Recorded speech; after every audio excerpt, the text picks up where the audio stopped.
up in the economic cycle.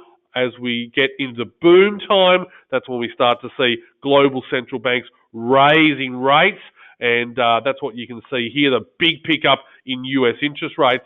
But the other factor has been that concern about what Donald Trump is likely to do as he introduces those new trade tariffs. Very unusual measure of, or very unusual means of managing the economy, not something we've seen for a long time. But cycling back to interest rates, you can see that really interest rates have typically been one of the most important drivers of shifts in interest in markets. So, certainly an increase in interest rates in white here back in 1987 produced that big shift lower we saw in equity markets in 1987. In 1994, wasn't so much. A higher move in interest rates in 1994 saw a little bit of a move lower, but not too significant. But the other big themes back in 2001, the tech crisis, higher interest rates caused a move lower in equity markets. In 2007, of course, that pickup in interest rates just before the GFC. And again, where we are now, that pickup in interest rates is one of the reasons we're starting to see the move in volatility growing and growing at the moment.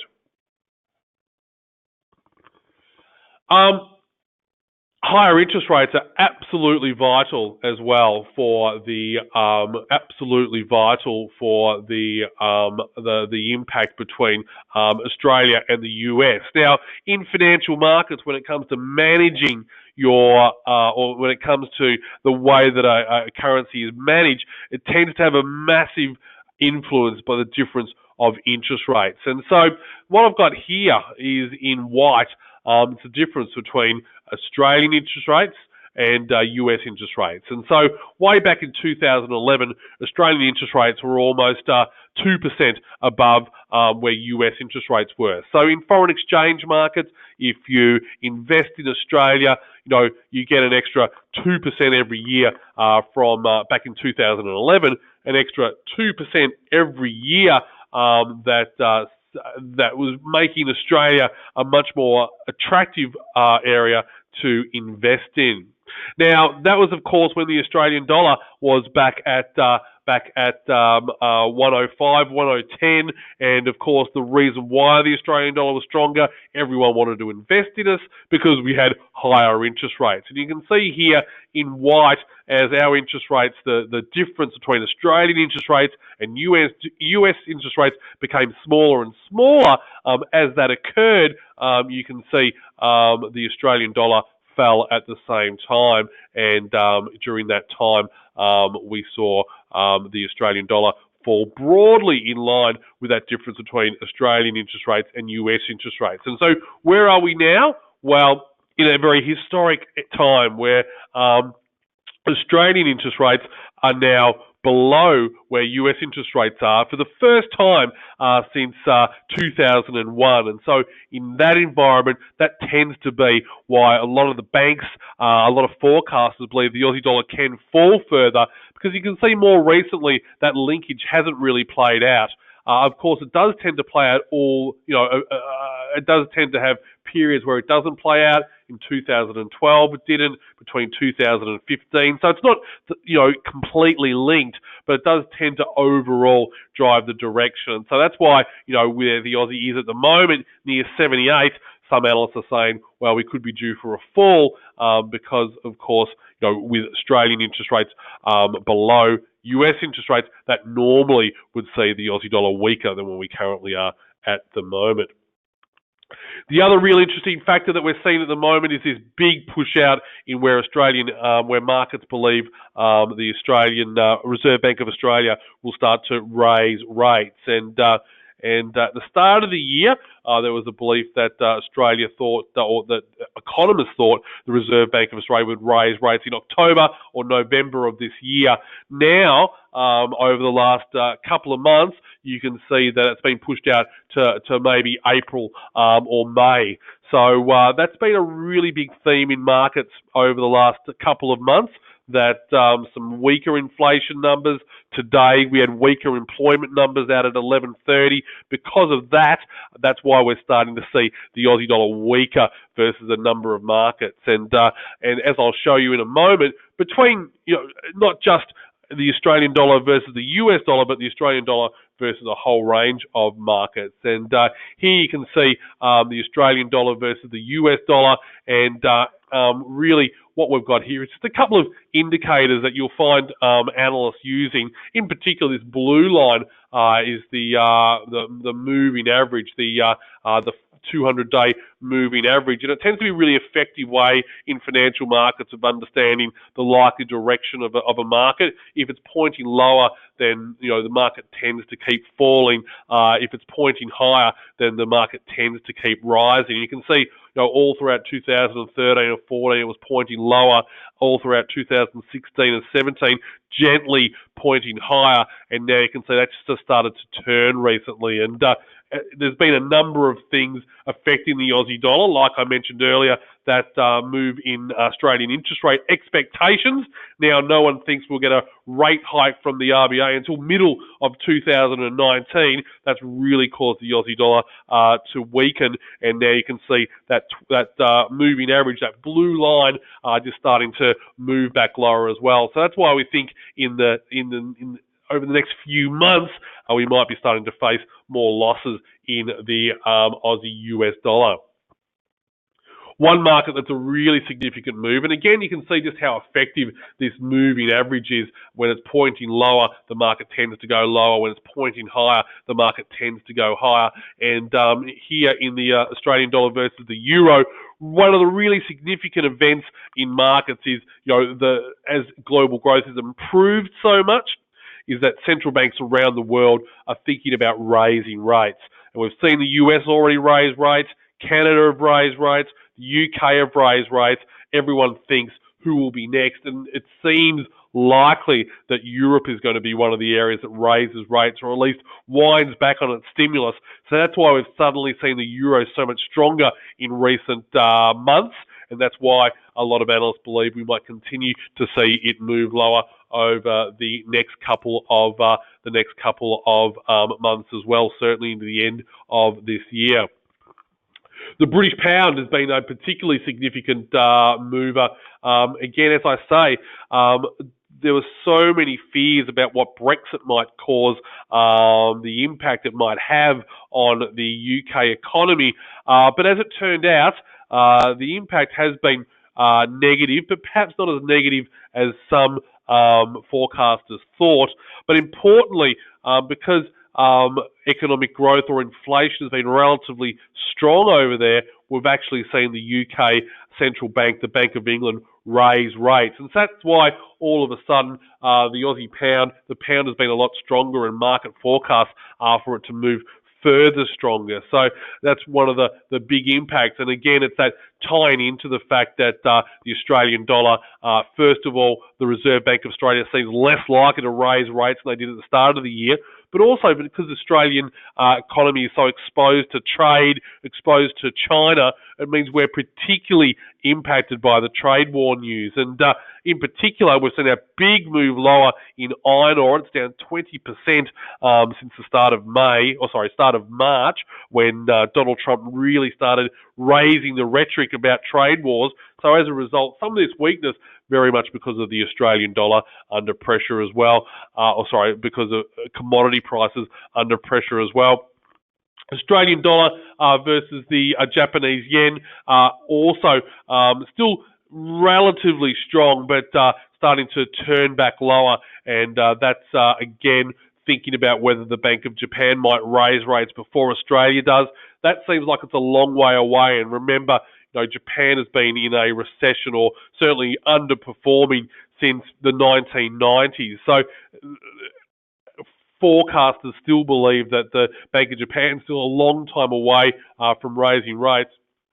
As a result, that market's been holding up a little bit stronger. And in particular, the Australian dollar versus the New Zealand dollar, that really has had a bit of a pickup recently after trading back near 4-year lows, and certainly depending on who's the first to raise rates, that will be who drives the Aussie Kiwi.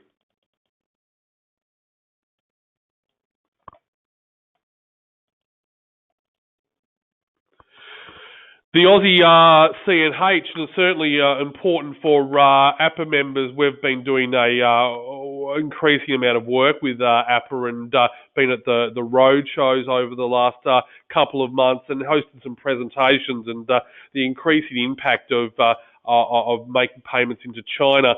One of the very interesting events over the last year or so has been the increasing strength of the Chinese yuan.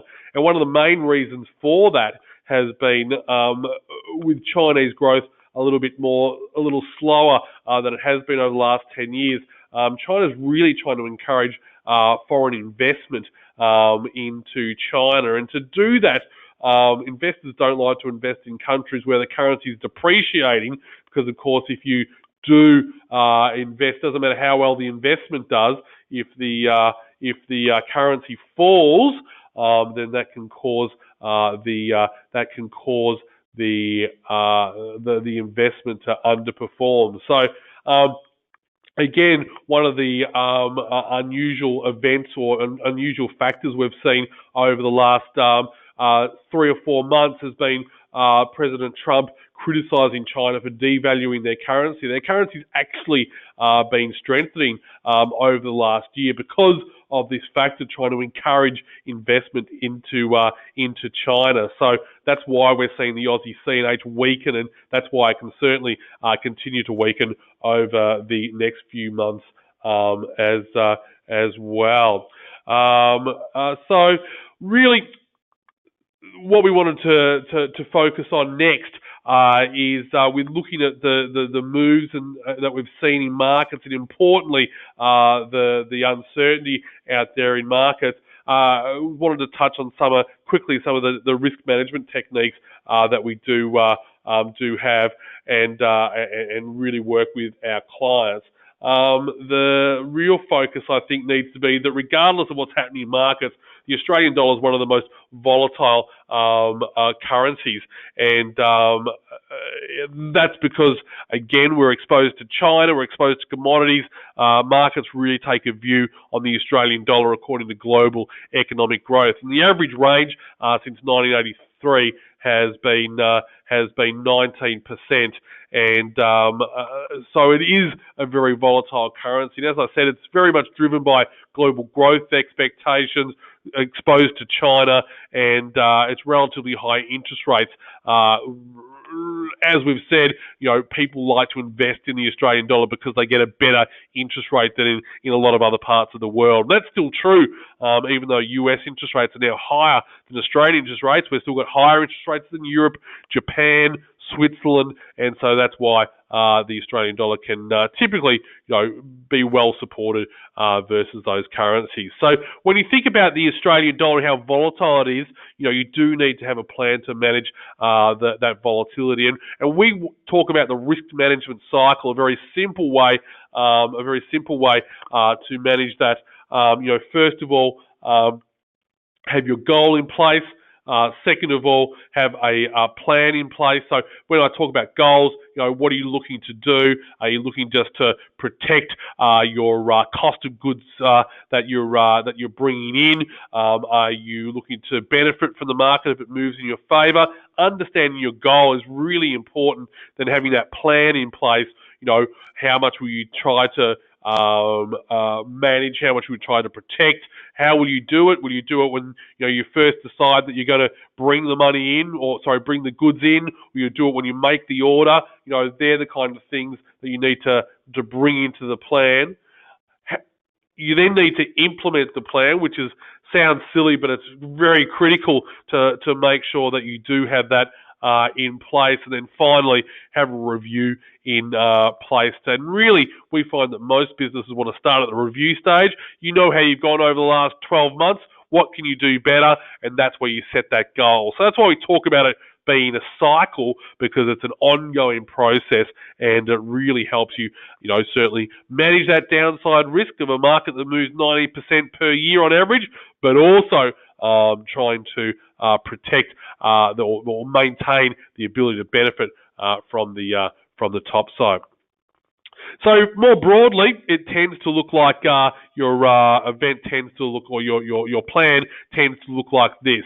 With in this example, each one of these bars is a month, and so over the next 12 months, you might think, well, I want to be 80% hedged, so I always know how much I'm going to need to pay over the first 6 months, and then months 7 to 12, well, I don't know the exact numbers that I'm going to bring in. So as a result, I'll be less hedged, so that I do have some baseline cover, but also I have some baseline cover, but also I'll have the ability to benefit if the market does move in your favour.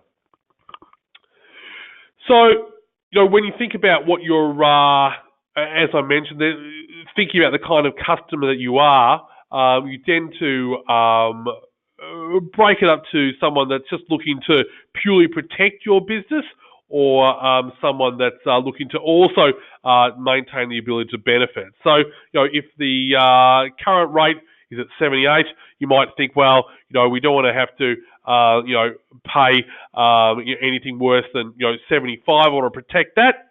But you might also think, well, if it goes up to 83, how can I benefit from that move in my favour? So that's why we sort of talk about those two different categories, just being in protect or just being into participate. And really, that's what we're looking to focus on. And just a bit of an example, the kind of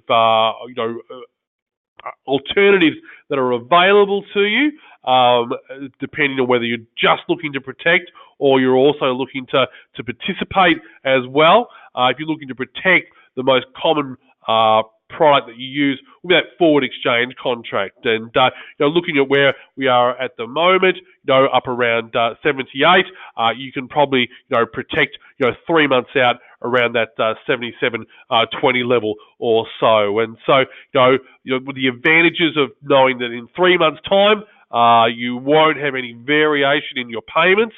That the benefits of that is, you always know what the payments will be. You can have confidence, you can budget better, you can forecast better, and that's really why most businesses will look to at least have some kind of use of this product to make sure that they do have that forward exchange contract that does provide that certainty to their business.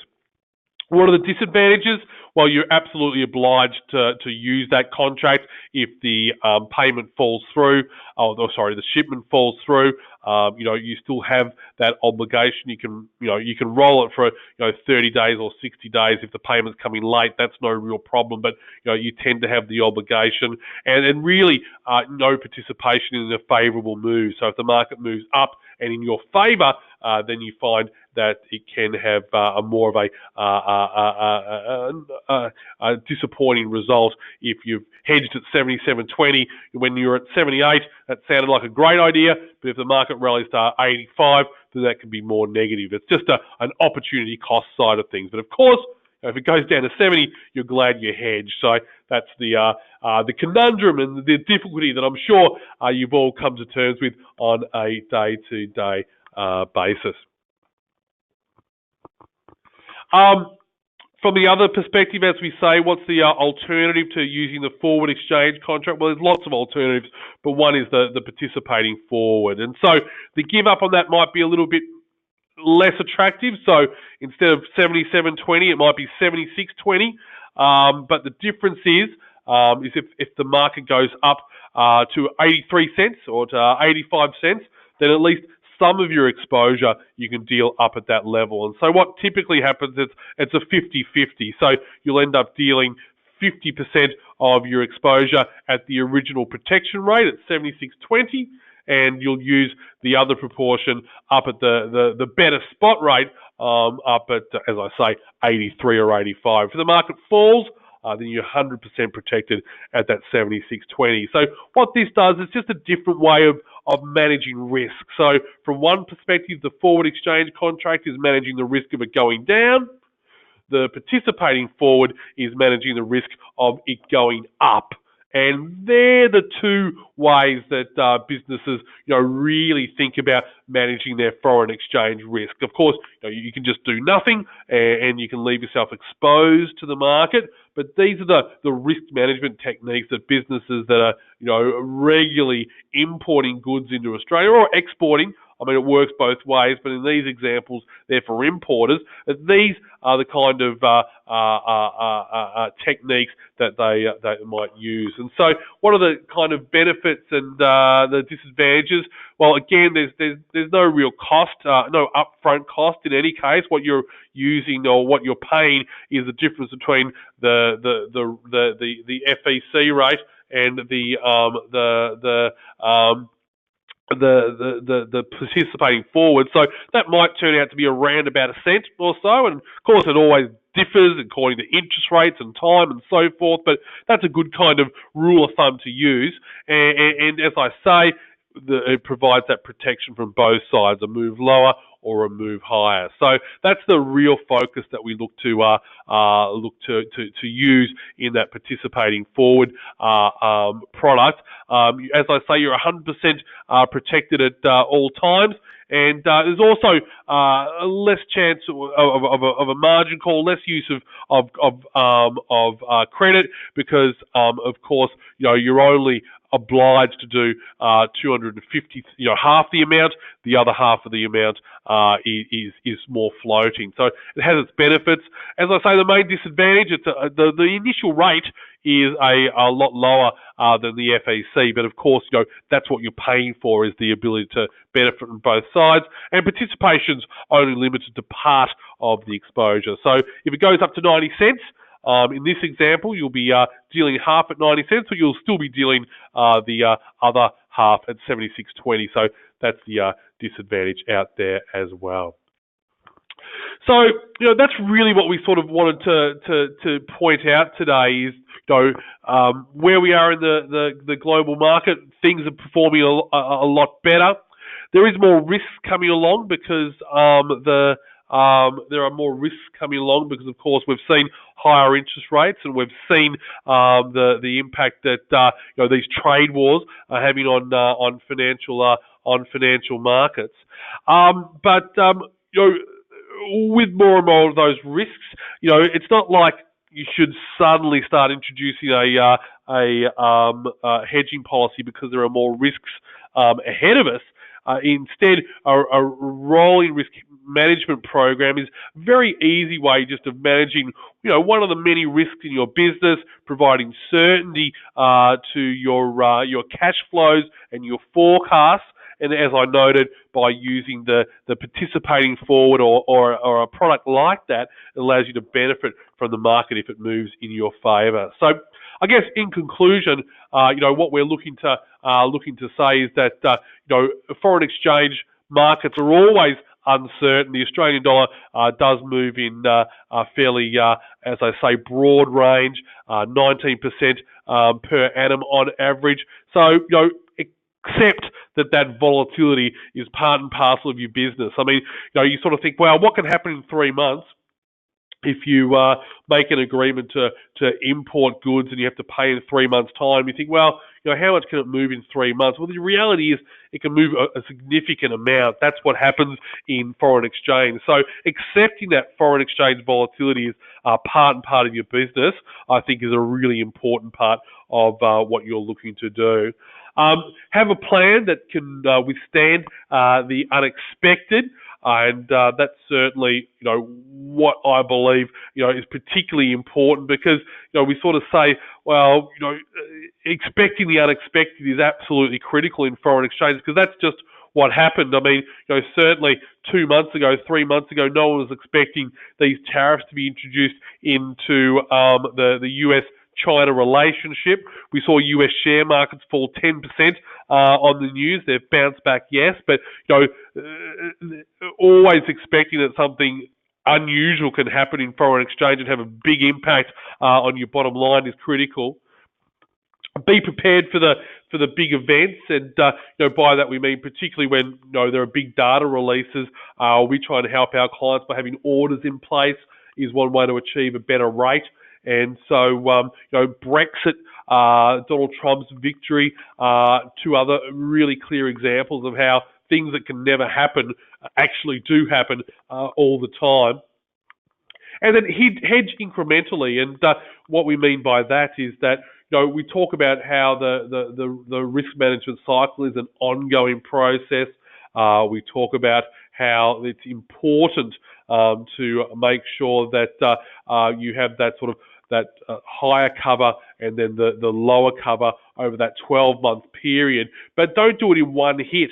If you do it each month, then that reduces the volatility as well. So again, what we're looking to do is not predict where the market is going to go. No one can do that with absolute certainty. If you look at the forecast of where markets, where experts believe the Australian dollar will be in 12 months, the highest forecast is at 86 cents. The lowest forecast is at 70 cents. So, the best and the brightest experts in foreign exchange can't agree. The range is 16 cents. It really shows you that we can't pick the market with any certainty, and instead what you should be doing is looking just to hedge incrementally once a month and smooth that volatility and try and bring certainty into your business, and really that's what we're looking to do. So that's in conclusion, really what I think a good foreign exchange provider or advisor should be looking to do with you, accepting the fact that no one knows where the market's going, and instead looking to have a technique that reduces volatility and brings certainty into your business. So I hope that Western Union can continue to deal with the APA members. We've been really lucky to have met so many of you and to really have worked well, I think, since we've started that agreement back in September 2017, looking to continue to work closely with you. And certainly would really be grateful for the opportunity to deal with you individually and really focus on what we can do for you, because that's what we do with businesses every single day: manage their foreign exchange exposure, make their payments effectively and quickly, and bring certainty and confidence to their business. I'd like to thank everyone from APA for really helping today put this webinar together. Please make note of the disclaimer on the final slide, and if you do want to speak to me about anything at all, my details are there. But thanks again for the opportunity to present, and finally, just make note of the disclaimer on the final slide. Thank you very much. Bye-bye. Thanks very much, Stephen, for that great presentation. I actually also wanted to thank all of you who logged on. We did unfortunately have a couple of technical glitches there, so I'm glad that you were able to join us in the end, and appreciate your patience there. So as Stephen did mention, if you do have any questions, please feel free to contact him directly or myself. And tomorrow you'll receive a follow-up email with a link to view the recording of today's webinar, and also a link to Stephen's slides. So on behalf of Stephen and APA, thank you again for joining us today, and have a great afternoon, and we'll hopefully speak to you all soon. Thanks. Bye.